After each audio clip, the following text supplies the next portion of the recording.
My apologies for not uploading in a month, almost 2 months at this point. I have a good excuse.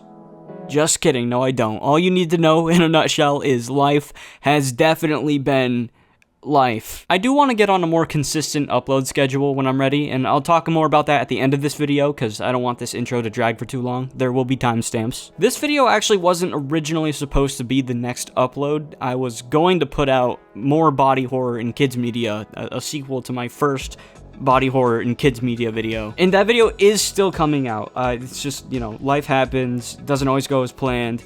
Shit brings you down, it is what it is. But while taking a little step back from YouTube, I'm still active on social media and stuff. I'm still seeing everything on the internet, and I saw something on Twitter the other day that was genuinely terrifying, and I really want to talk about it for a YouTube video, not in the form of a video essay or overly edited video to sound scary. I mean, it is scary, but it doesn't need all that extra editing to be scary because it's reality and we need to have an actual conversation about it. So this video is going to be a lot different and more laid back compared to my regular videos, and don't expect this to be like the new norm for my channel or anything. But yeah, I was on Twitter and I came across this thing that was genuinely unnerving, and I'm sure you've seen it too if you're as chronically online as I am. Google just put out Veo 3, which is basically Google's own AI video generator. And now that I've mentioned AI video, you probably know exactly where this is going. This model of Veo has native audio generation, which basically means it can produce more realistic audio like speech, sound effects, music, without needing text-to-speech. Now, the first video I've seen from Veo 3 wasn't actually the video that Google provided on their original tweet. I found another tweet about a fake news segment for J.K. Rowling, and I will add that right here. In shocking news, J.K. Rowling's yacht sank with her on board after being attacked by orcas off the coast of Turkey. Yeah, that is an AI-generated news segment, and anyone with a brain, or even half a functioning brain, would know that this is not good. News segments and politics are arguably, actually no, not even arguably, objectively, one of the worst case scenarios for generative AI. So I looked around a little bit for some more examples of this Veo 3 AI video generator, and Lord have mercy, we are f***ed. And I'm sorry, but I don't even mean that in like a fear-mongering way or anything.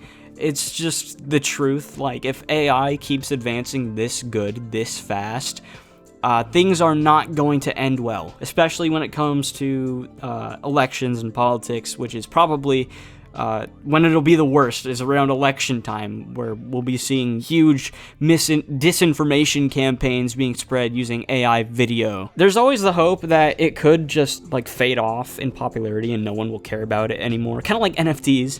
Like, everyone thought NFTs were going to be the next big thing, and then they ended up falling off after like a year, and no one cared about them anymore.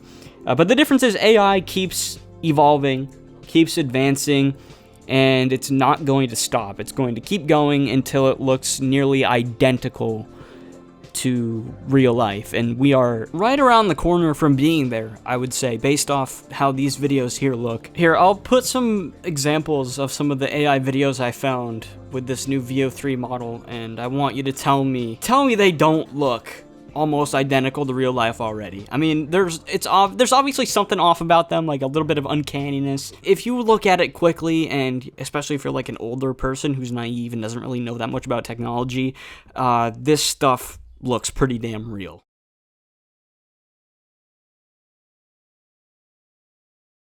This ocean, it's a force, a wild, untamed might. And she commands your awe with every breaking light. Here are today's top news. To ensure only the best words are used, White House speech announces new thesaurus with all synonyms replaced by Trump.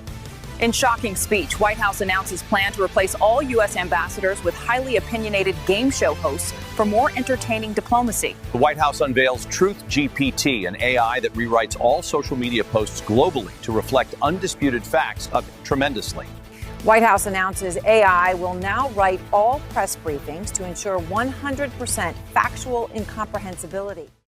Introducing Rourke 1.0. one-click way to build and share apps you use every day. Rourke can create million-dollar apps in minutes. I built a niche calorie tracker for my vegan diet, saved it to my phone, and shared with friends, all before going to the App Store. When your app is ready, you can quickly publish to the App Store or Google Play with our Expo integration. Rourke can build apps of any complexity.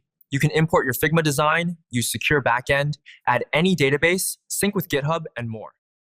And it's even crazier that it's starting to sound real too, and that just makes it so much worse. The other day, I was in the car with my mom. We were at a gas station talking about AI, and I decided to show her the AI video of the J.K. Rowling news segment. And I didn't tell her any context. I was just like, hey mom, look at this. I showed her the video, and then she kind of looked at it. She was like, oh man, like she kind of just laughed at it. And I was like, mom, you know what this is? This is AI.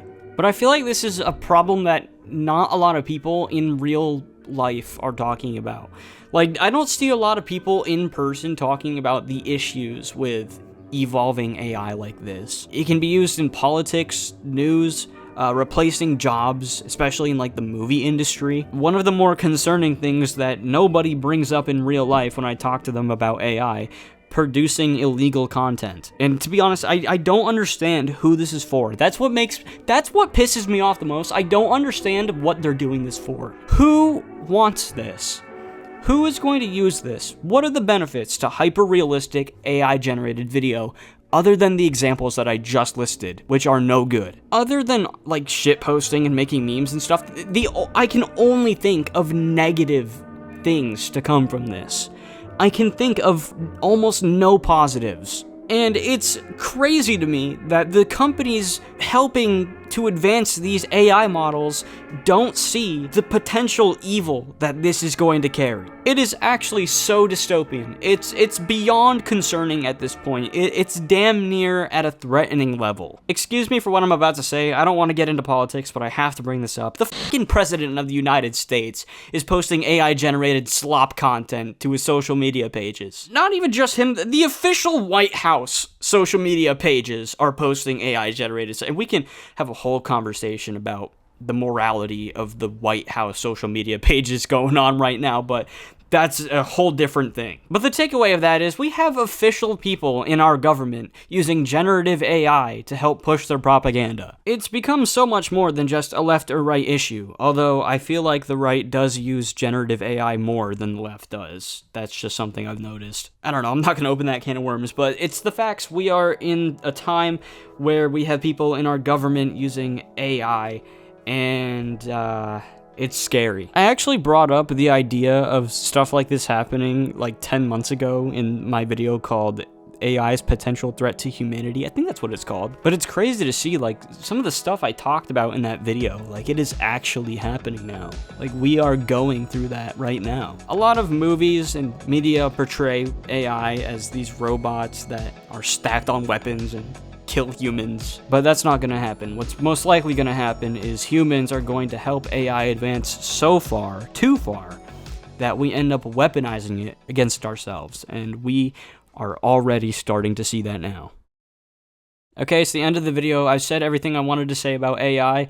Just be careful on the internet, okay? Double check yourself. Fact check your shit. It's all you gotta do, okay? Don't believe everything you see at face value. Okay. Now, time to self-plug. Since I haven't been uploading on YouTube recently, in the meantime, I've been working on this project called Smoothline. It's like a little passion art project, clothing brand thing that I wanted to do. With the abundance of AI art going around, these designs are all by me, and I'm by no means a great artist or anything, but I have my own designs that I thought would look neat on a shirt, and they're basically stuff that I would personally want to wear. I'm still waiting for the shirts samples to arrive in the mail. I only have received the mug and the hat so far, so you can see these right now. Here, I'll throw up some shirt designs that will be available at launch if you're interested in checking that out. I will do more over time, but these are what's going to be available when the website goes public. If you are interested in keeping up to date with Smoothline and you're interested in potentially, maybe,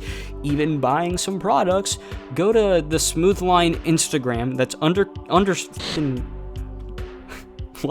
_Smoothline_ on Instagram. and go to smoothline.store, which will be launching in June. I don't know when in June. It's not going to be June 1st, but it will be in early June. All right, that's all. More videos coming soon. I'm going to work on the body horror video. I'm sorry this is taking so long. I'm going to be honest, I have not even started voicing it yet. I'm a lazy piece of shit. Okay. See you in the next video, and hopefully, I forgot what I say at the end of videos. What do I usually say? What do I usually say? Hopefully, I'll see you in the next video, unless one of us unexpectedly dies. Thanks for watching. Nailed it. Got him.